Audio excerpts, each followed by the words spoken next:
Welcome back to another episode of Touring the AFC South. I am your host, Mike Patton. And of course, this month, Women's History Month, we're honoring Black women on the show. And of course, I've got another amazing Black woman in the state of Tennessee and the city of Nashville, WKRN Channel 2's Samaria Terry. What's going on?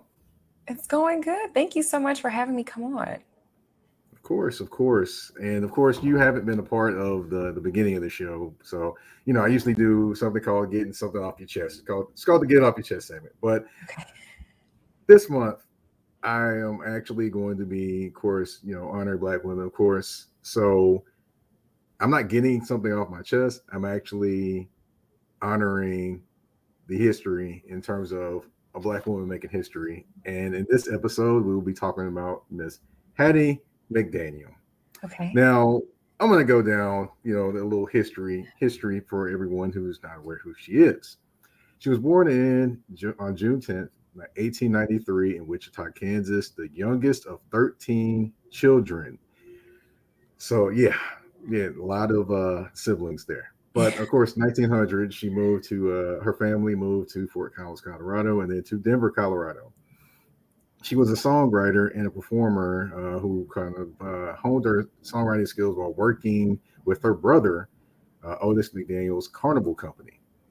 Of course, she appeared in Professor George Morrison's Hounds, a Black touring ensemble from 1920 to 1925, and was a singer from 1926 to 1929 for OK Records and Paramount Records in Chicago, Illinois. Unfortunately, stock market crash affected work for her in 1929, and of course, she can only get work as a washroom attendant. At Club Madrid in Milwaukee. Eventually, she would move to Los Angeles to join her brother Sam, who actually played the butler in the 1948 Three Stooges short film Heavenly Days. Actually, of course, her two sisters were there as well.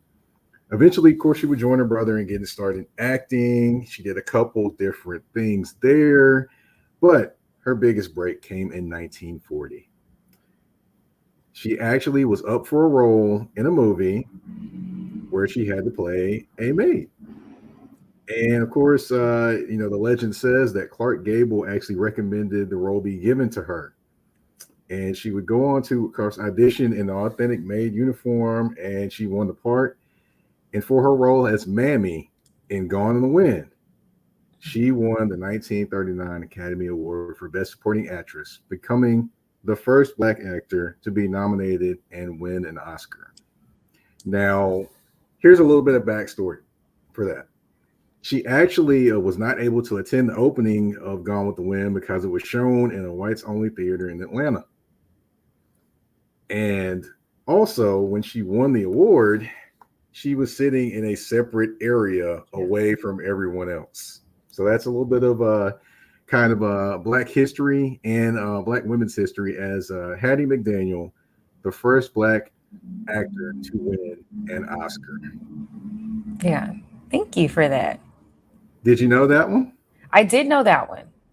I did Okay. know that one. I remember learning about her. And that was this really, it's still upsetting to even hear like she couldn't go to the opening and she couldn't even go up.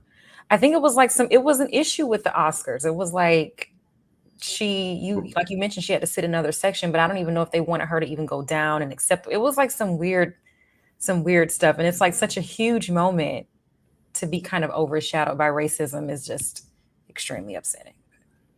Well, honestly, if you want to ask anybody probably now, they probably still say the Oscars have some issues. So, definitely want to kind of bring one kind of home in terms of Atlanta being that from I Atlanta. So I kind of put know. two and two together here and brought that one to you today. So it was just amazing just hearing, because Atlanta, now is considered Black Hollywood Yes. to hear what it used to be back then. Mm-hmm. Mm-hmm. Kind of interesting, right? Yeah. That is very interesting. Yeah, Ooh, interesting in not a necessarily good way, but it's not a of good way. course, wanted to of course bring everyone, of course, that information on the Get Off Your Chest segment. Of course, we're going to talk to Miss Samaria Terry, talk about her career, kind of where everything started, kind of go through her journey with her. But first, we're going to take a quick commercial break. And when we come back, we'll kind of get into everything.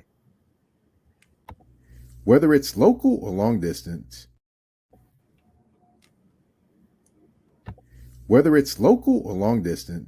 Milligan Logistics has you covered. Milligan Logistics was established in 2020 with over a combined 15 years of experience in trucking, hauling, and logistics, along with over 50 years collectively of project management experience. Again, whether it's near or far, Milligan Logistics has you covered with quality service, efficiency while taking pleasure in exceeding clients' expectations. Need goods moved short or long distance? Milligan Logistics has you covered. Just reach out to them at 615-354-2618. That's 615-354-2618. Or you can send them an email at milliganlogistics@gmail.com. Again, that's milliganlogistics@gmail.com.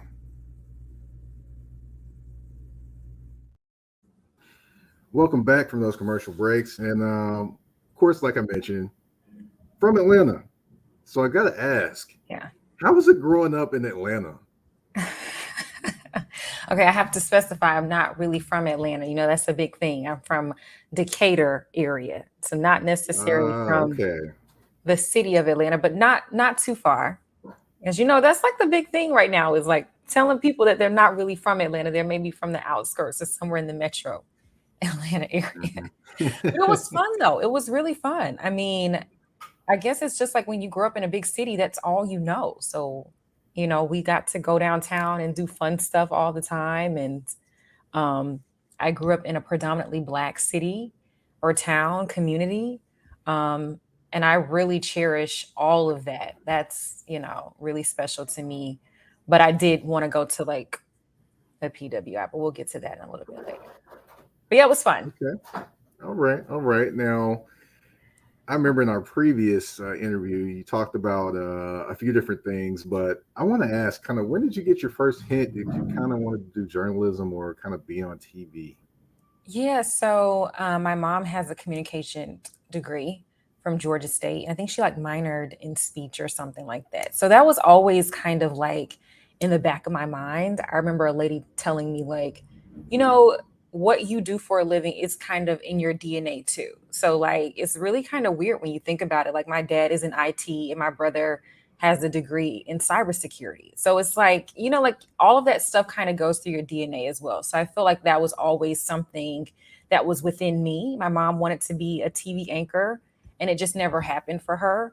And for whatever reason, I wanted to be a physics major when I went to Auburn. And then I was like, yeah, no, we're not gonna do this. Let's try to do communications and it just or journalism specifically, and it just kind of took off from there.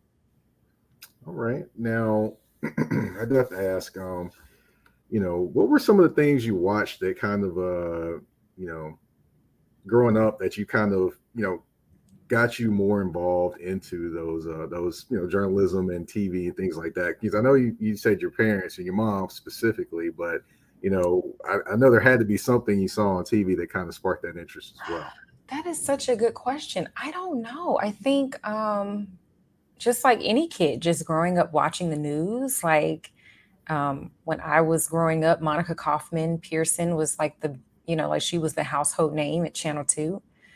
That probably is it though. Maybe like watching her every night. And then I can't remember who the anchors were in the morning, but we would watch the news at night and then in the morning. And that was just kind of something. And it's crazy. I had this conversation with someone on a podcast recently, but when I was in elementary school, I did the morning announcements. We had we actually filmed it. So it was like a thing that we filmed live and it broadcasted throughout the entire school. It was like me and a co-host and we did the announcements and then in high school, I did the morning announcements. So every day I went in the office, I did the Pledge of Allegiance and then whatever the announcements were. And I guess even back then I was kind of changing my voice because people didn't even recognize me doing the announcements. I'm like, yeah, that's me that Just, I guess, like, that's so crazy to think about. I was always delivering the news in some way, and I just never really kind of jumped on that until I went to college. Okay. Now you mentioned you were a physics major when you first went to college at Yeah, Auburn. yeah. Now I gotta ask, what made you choose Auburn to begin with? I gotta ask that one. That is such a good question. Auburn has a really good science program. They're really big in STEM, and just the campus itself was so beautiful. And I've always been like a against the grain kind of girl. Like, so all of my classmates were going to Georgia, and or they were going to other like smaller schools in the state. And I'm like, I don't know. So we went on some trips. I remember my dad took me down to like Florida State. I was really obsessed with Florida State. We went to Alabama, and then we went to Auburn. And I was like, okay, yeah, this is it. Like, it wasn't even an official tour or anything, just like the campus itself. And I also think like them winning the national championship the year before kind of helped too. Like, oh my God, Cam Newton just won Auburn this national title. So that really kind of helped. And yeah, and then me wanting to major in physics just was the icing on the cake. So Okay, so you get to Auburn, you're a physics major. yeah. Um, what can you talk about that key moment when you decided, this isn't for me, let's do something else? Yeah, it was probably my first or second honors physics class where I realized like I'm the only uh, Black person. I shouldn't say minority, there were minorities, but I was the only Black person in the class, the only woman in the class. And I was like, Samaria, is this really what you want to do? Even though, like, I just had this dream of working for NASA. Like, that was always a dream of mine. I'm obsessed with space and stars and gravity and all that kind of stuff. And then something just said, okay, no, we're not going to do this. So I went to the College of Science and Math. I took my paperwork and I walked across campus to Titchener Hall, which was the College of Liberal Arts. And I changed my major. And I never looked back. Now you did say about the stars and things like that. I gotta ask, Star Trek, is that something that you actually like to watch? No, not Star Trek. So, Okay, and not I even figured I would Star ask. Wars. Like, I'm really like into the Mandalorian though. I like Okay. the Mandalorian. I'm trying to get my dad to get into it, but he's like, I'm like, no, Dad, it's really good. Like, so I'm obsessed with the Mandalorian. I gotta like the season 3 has it come out yet? I can't remember, but I'm not for sure. I'm trying to get into the Mandalorian myself. I'm more into like the Marvel stuff, but okay, yeah, okay. See, I'm not really like into the Marvel stuff, but the Mandalorian is good. okay, Like yeah, Grogu is so Guardians of cute. the Galaxy. Okay, okay. I mean, Guardians of the Galaxy and Thor, and I like those. Those are actually space Okay, things as well. So that okay. that could be something you could I need take to a get look into at that. potentially. Yeah. And I'm just like obsessed with like I have an app on my phone that'll show me like I can just like take my phone and you can like catch me randomly in a parking lot looking at constellations and planets and like you can see Mars all the time. You just look up near the moon and there's a little orange dot. It's Mars. You can see Jupiter. I know that was like a thing recently. You could see Venus and Jupiter kind of together. All of those little things I love. Okay. All right. Well, I'm going to tell you about a spot in Nashville, but I'll tell you that off air. You Okay, could actually yeah. probably see all of this stuff and like the city of Nashville at the same time. So Okay. Okay. yeah, definitely. But of course, we do got to take a commercial break because I want to get into this journey in journalism that you have Yeah. had. We'll find out more about that after the break. Did you see my picture? Did you see my picture on the artwork for the show? Well, it was taken by Joshua Silver's photography. Let me tell you, he handled the whole shoot with class and professionalism, and he can do the same for you. Whether it's a model shoot, couples photos, headshots, maternity shoot, senior photos, or more, he has you covered. Just give him a call at 423-557-6746. Again, that's 423-557-6746. Or you can check him out on Instagram at Joshua Silvers Photography. to book your shoot. Again, Joshua Silver's Photography, where class and professionalism meets great photos. All right, and we're back. Now, we got to talk about this journey of yours. Now, I still remember some of the different points and things you said from the previous time you were on the show. So, I wanted to, kind of did a little bit of digging around, as they say. So, Okay. You started out, was it Myrtle Beach that you I started did, out? yeah.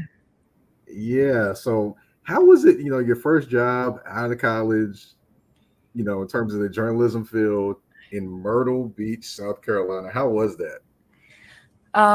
Humid, first of all, but um, I think it's really important. This is something that like I told my mentees is like, don't just take a job just because it's a job, like really make sure that that's like the job that you want. And so Myrtle Beach offered me a job and I was so excited to go to the beach. It wasn't that far from my home, and my parents. And so I was like, okay, but it was a morning reporter job. And I was going to do traffic 2 days out the week.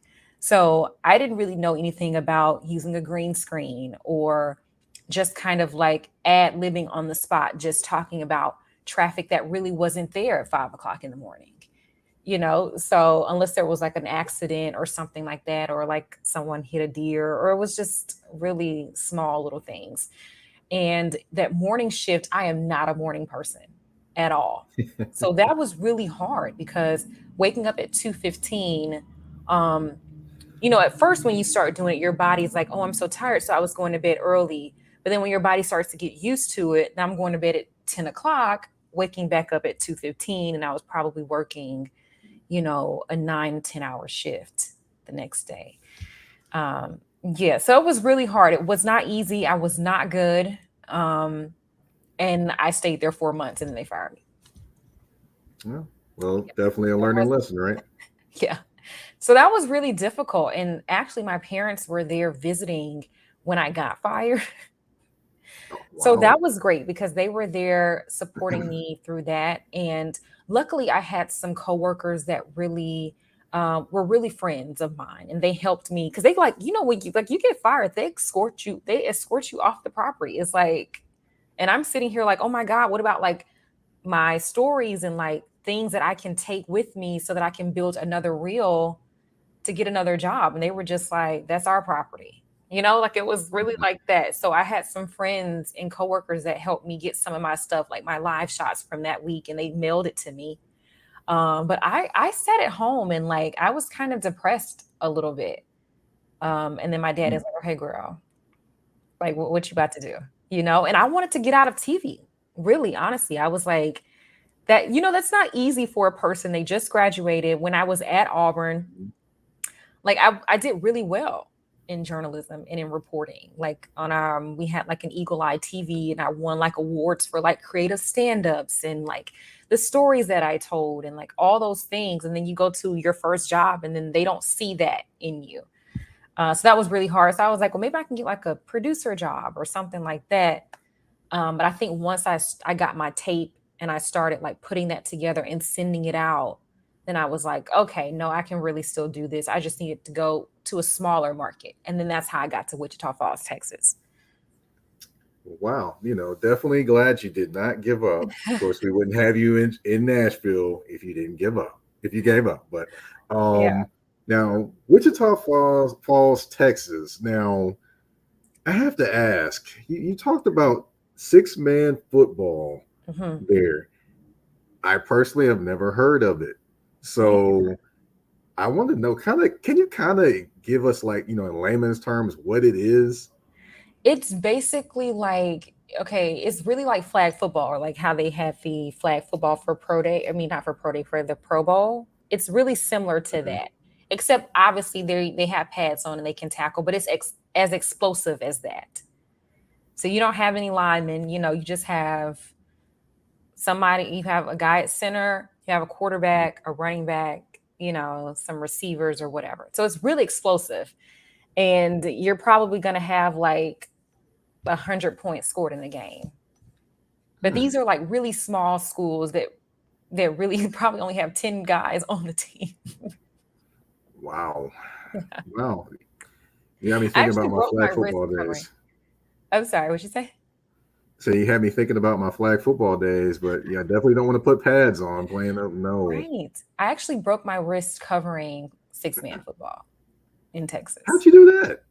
I was shooting. I had just got to this town called Forestburg, Texas, and I just got there, and they have like a 56-point rule at halftime. And so they were like, if they scored again after halftime, it was going to be over, right? Because I don't think the other team had scored any points. So I was trying to get this Wow. touchdown, and the quarterback was running backwards, kind of celebrating. I'm not looking at him because I have the camera. I'm focused on the running back running into the end zone, and yeah, he like hit me, and I braced myself, and I broke my wrist in two places. Yeah. Always when you try to brace yourself, they always say just go with the fall, go with the fall. But it's so easy for someone to tell you that when they're not actually doing it themselves. Right, right. I feel like naturally you're just gonna put your hand back, and like my camera broke, and I think I kind of blacked out a little bit, but I was able to drive the 45 minutes back to Wichita Falls, and yeah. Huh. Okay. All right. A little Texas tough there. Okay. Now, of course, from there you went to Jackson, Mississippi. Now, I just want to let everyone know it was the pre-Deion Sanders days. Yes, So I just now, missed them. how was that in terms of the pre-Deion Sanders being in Jackson, Mississippi, of all places? Yeah, so during those days, Alcorn was the powerhouse in the conference, and we got to go down there a lot. But Jackson State was so great to cover. It was kind of interesting because when I got there to the station, they really didn't do a lot with Jackson State, right? They were like, "Oh, they don't really like us over there, or they kind of make it hard for us." Yeah, Mm, okay, yeah, okay. I catch And what you're I saying. And I get there and they just like welcome me with open arms, like, hey, girl, yeah, come on in. Like, and so it's really kind of interesting when I hear these stories about Coach Prime because maybe he's not as available as he could be. But when I was in Jackson, I had the head coach. His name was John Hendricks, and I had his cell phone number. I could text him and be like, hey, coach, like I'm doing a story on this. Can I come by the office? And he's like, oh, yeah, come by. And I'm like, okay, we're going to come by. And so even with Coach Fred McNair down at Alcorn, I could just be like, hey, like we're going to come down to practice or we're going to do this. And we make the hour trip down there, Mhm. So I had a great time covering HBCUs. And we had Tougaloo, which was in Jackson, and they had a good basketball program. So it was fun. It was really, really fun. Sounds like it. Yeah, Sounds like it. especially with Sounds the like it. HBCUs. Definitely, definitely. I mean, I covered Tennessee State with, of course, football and basketball, so it's definitely fun. It's like you're visiting family. Your cousins, your Yeah, uncles, and everybody there every time you go. So yeah, that's the way it I is. got it. That's the feeling I got. It is for sure. All right, and of course, we got to talk about Memphis and Nashville. Now, Yeah. Memphis, how was that when you're going from Jackson to Memphis? Really isn't that far of a move, but No. it definitely is different kind of climates when you're going into from Jackson to Memphis. How was that? Yeah. So I always say that I felt like that was just a great stepping stone. Just like I feel like Nashville was the next step for Memphis. Like I just feel like I keep going up. So a lot of the same schools that I covered in Jackson, we covered in Memphis. And then kind of the same with Memphis and Nashville. So it's really kind of cool. But in Jackson, high school basketball was king. But then when I got to Memphis, obviously now we have we have college basketball and we have NBA. And I really got to learn more about the game of basketball. And people always ask me, what's your favorite sport to cover? And before it was college football or high school football. I'm like, I just love football. Maybe not the pros too much, but it was always college and high school football. But then when I got to Memphis, I'm like, wait a minute. Like I like college basketball. I like covering the NBA, like so I feel like we may have talked about that the last time I came on. But Memphis was great, like getting to cover the Tigers. on their NCAA little run there. That was fun. I got to go to Portland with them, and then of course covering the Grizzlies, go to the playoffs and their huge beef with the Warriors, and all of that. That was fun. It was really fun. Yeah, definitely was a lot of excitement around Memphis around that time, for sure, for sure. But now, of course, you're in Nashville. Yeah. You've been here since October last year? Hmm. All right. So you've been here for just a little while. So how have you kind of adjusted to Nashville so far? Just in life or in sports? Sports, life, however you want to explain I don't know if I've adjusted in life yet. I'm like such a homebody. I need to get out and it. explore and do lunches and stuff with people. But no, I love the city. Like this is like obviously the closest to like being home for me because every city that I lived in has been a lot smaller. Um, so yeah, I mean, I really like it. Once I can get out, then I like it. And then sports wise, it's been interesting. Like the Titans were really interesting last year. I'm excited to see what they're going to do. They're already shaking up things. Like Jeffrey Simmons had me so stressed out on Sunday. I'm like, what is going on? Apparently, everyone is used to that because this is what AJ Brown did allegedly. I'm not used to this. I don't like this. Like what is going on? But yeah, getting a chance to cover the Titans, covering like you mentioned, Tennessee State has been fun. Getting to cover Vanderbilt, like Vanderbilt basketball is like it's like, hold Yeah. on, like, where did y'all just come from? I really love that for Jerry Stackhouse. And I actually just got to sit down yesterday. I went in on my day off to talk to the athletic director at Vanderbilt, Dr. Candace Lee.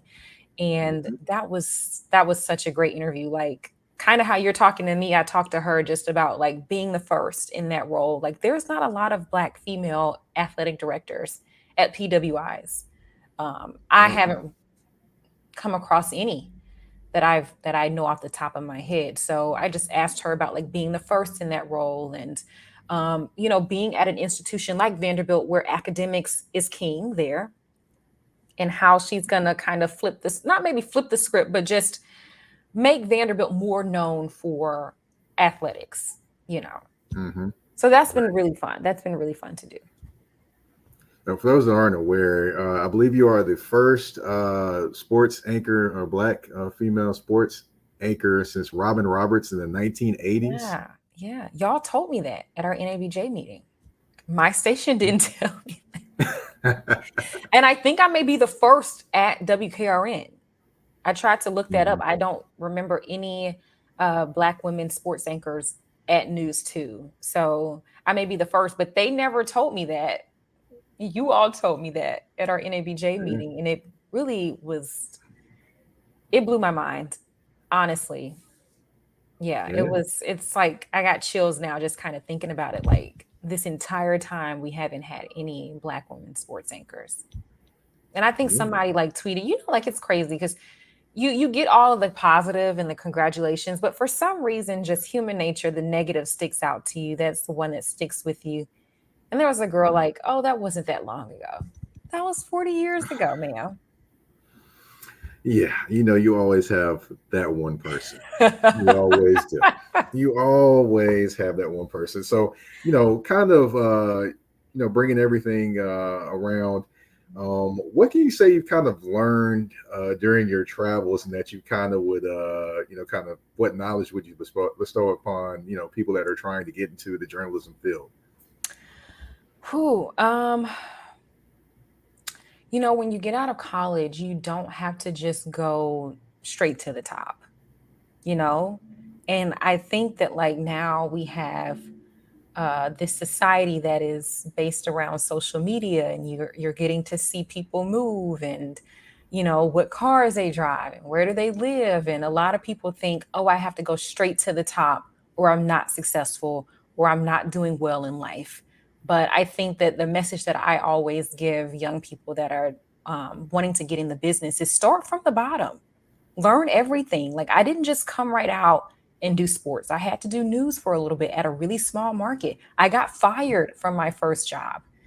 And so I really had to work my way up. There's a lot of people that are, I just turned 30. There's a lot of people my age that are already like in top 10 markets, but I'm on my fifth station, like, and I'm just, I think Nashville is like market 29 or something like that. But yeah, like work your way up. That just gives you more experience. So when the time comes for you to get to the top, you're ready. Mm-hmm. That's what I like to tell people. Gotcha. Now, I do have to ask this, and I didn't kind of give you a heads up on this one, but what can you say is one person that's kind of been your kind of mentor, or someone that's been there for you to kind of lean on during this entire process? Oh man, I have so many, and that's one thing that I do love about Black women in sports is we're, especially on TV, like we're really close knit, and we all follow each other on social media, and we can all reach out to. So it just kind of depends on like what I'm going through. Like when I was in college, I had a broadcaster named Kim Smith, and I actually met her at Journalism Day in Auburn. She was working in Columbus, Georgia at the time, and she's like, yeah, I'm from Atlanta, whatever. And then I was like, well, what high school? We went to the same high school. How crazy is that? Wow. So she helped me early on, but I just reconnected with her moving to Nashville because she actually interned at News 2. And Corey Curtis, who's my sports director, was a mentor to her. So I was like, oh my God, like that's why I'm here, because of Kim and Corey's relationship. And I'm like, okay, well, if Corey is your mentor and you're my mentor, then it's a no-brainer that I need to go and work under him. So it just really depends. But there's so many like Carrie Champion or MJ Acosta or AJ Ross on CBS Sports. Like so many of these women they'll help you. Reach out and they'll help you. And then, I try to do the same thing when I have people reach out to me. So There you have it. There you have it. Now, everyone has got to know Miss Samaria Terry. And I want to thank you again for coming on and kind of telling us your story. Definitely wanting to let everyone know who you are, where you're from, what kind of drives you, how you became who you are now, and of course, are still becoming, of course, we're going to use future, still becoming, in life as well, and, on your road to success. But of course, it wouldn't be a tour in the AFC South show if we didn't have 5 questions, 2 answers, and 1 choice. I got some good ones for you today. Oh, Lord. All right. All right. You have to choose one city for just a fun day. Memphis or Nashville? Which one are you choosing? To have a fun day? Just a fun day, hanging out, go do whatever. You're gonna go to Bill Street in Memphis. You're gonna go Nashville, hit the Broadway, or the National Museum, African American music, Buchanan Street. Those different things. Oh my God, you're gonna have people trying to go upside my head. Okay, so funny enough, I never went on Bill Street while I lived in Memphis, and I haven't been on Broadway. Well, no. Just, I'm gonna tell you this. To me, just for me, you don't really go past Fifth. I'll tell you why. But yeah, you don't really go past Fifth. I don't want to go to any of them, but Memphis is more ethnic. Mm-hmm. I probably would say Nashville. Nashville's just bigger and more things to do. Not knocking Memphis, but I would probably choose Nashville to have a fun day. Okay. All right. Now we're going to go to Atlanta. I'm going to go throw 2 groups out there. I'm not even going to throw the big name groups. Well, some may consider the big name groups, but Yin Yang Twins or Crime Mob. If you got to have a hype song, which song are you going with? This is not fair. It's not meant to be. Oh my God. This is where like Jamil Hill says on her show, this is where the controversy happens. This is really where the the Yin Yang Twins, I feel like are really kind of slept on a little bit.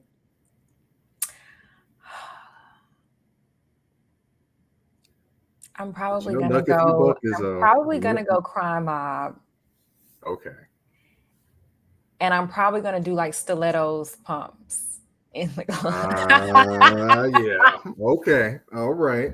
I thought you might go Nuck if you buck, but hey, No, no, there no, you go. no. I wasn't gonna do All knock if right. you buck. Okay. All right. Now I gotta ask: in studio or on location interviews, which one do you like better? Just to do interviews. Mm-hmm. Oh, on location for sure. Okay. Yeah, All right. on location. All right. Now I'm going to go to a couple of your past locations: Jackson, Mississippi, or Wichita, Texas. Which one did you enjoy better?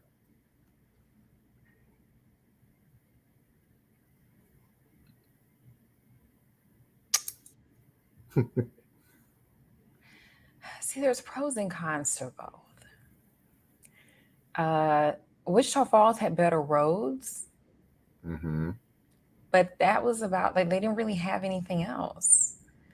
Um, I don't know. I just that's really hard because they both really are like near and dear to me. And like both cities I have like people that like Mm-hmm. adopted me in those cities. Mm-hmm. I probably can't choose. I'll let you go, use a tie on this one. Okay. Okay. But this next one is going to be quite interesting. Let's see. We're going to go 8701 or Confessions. Which album are we choosing? Usher. Confessions. That's the best album ever. Okay. All right. All right. Some will say 8701. I'm just throwing it No, out I'm there. going Confessions. No, You're me not personally, I topping would say Confessions. Confessions too. Me Huh? personally, I would say Confessions too. So, Confessions. Yeah. yeah, Still in rotation to this yeah, day. Confessions. definitely. I got a few albums from the Atlanta area that are in rotation. Like, I don't know if you know Black Six East Atlanta Love Letter album. Yeah. Yeah, I still Yeah. listen to that album like over and over and over. Like, literally, that album is very important to even me writing. Period. So, Yeah. more than No, you probably even know. I love Black. Yeah. He's cool. He's from like the same kind of part of town as I am. Yeah, and he's got a new album coming out on my birthday. Oh, does he really? Yes, Wait, when's yes. your birthday? It's March 24th. My cousin's birthday is the 20. You're in Aries? Yeah, yes, I am. You seem more laid back than usual, Aries. From what I Well, see. okay. All right. Well, hey, we'll roll with that one. But all right. Well, thank you for coming on the show again, and thank you for kind of letting everyone know about you. And I want to thank you. I wanted to bring you on, and of course, honor you like I'm honoring very much a lot of other Black women as well during this month. I know it's Women's History Month, but to me, it's to honor Black women. And this is the second year in a row me doing this, and as long as I have this show, this will always be a safe place for Black women to come and talk sports, because I'm just not having it. If you want to bring the crap, I'm not having it. Yeah. But and then secondly, of course, this will always be a special month for Black women on this show. So I if you want to tell appreciate that. everyone, yeah, of course, of course. Also, gotta represent and let Black women represent as well, or not let them represent, have them represent, I should say. Yes. But Yeah. I just want to, of course, give the floor to you. Let everyone know where you what you're working on, where they can find you on social media, anything like that. Yeah. Okay, so my social medias, they're all basically Samaria Terry TV, except for Twitter. That's just Samaria Terry. And I'm working on, like I just said, the interview with Dr. Lee. I'm off today, but when I go in tomorrow, that's what I'll work on. And then, of course, we have the SEC men's basketball tournament here, which is so exciting. Like Nashville is like really popping this year. Like we got the men's basketball tournament, we got media days for the SEC football, and we're hosting the NHL draft over the summer. So Mm, it's gonna be busy. It's exciting though. definitely, I got to figure out how to get into those SEC media days. I'm just over here in my mind thinking about it, but Oh, you'll get in. You'll be fine. You'll get in. all right. Well, thank you for coming on again. And thank you, everyone, for tuning in to Touring the AFC South with your host, Mike Patton. We're out.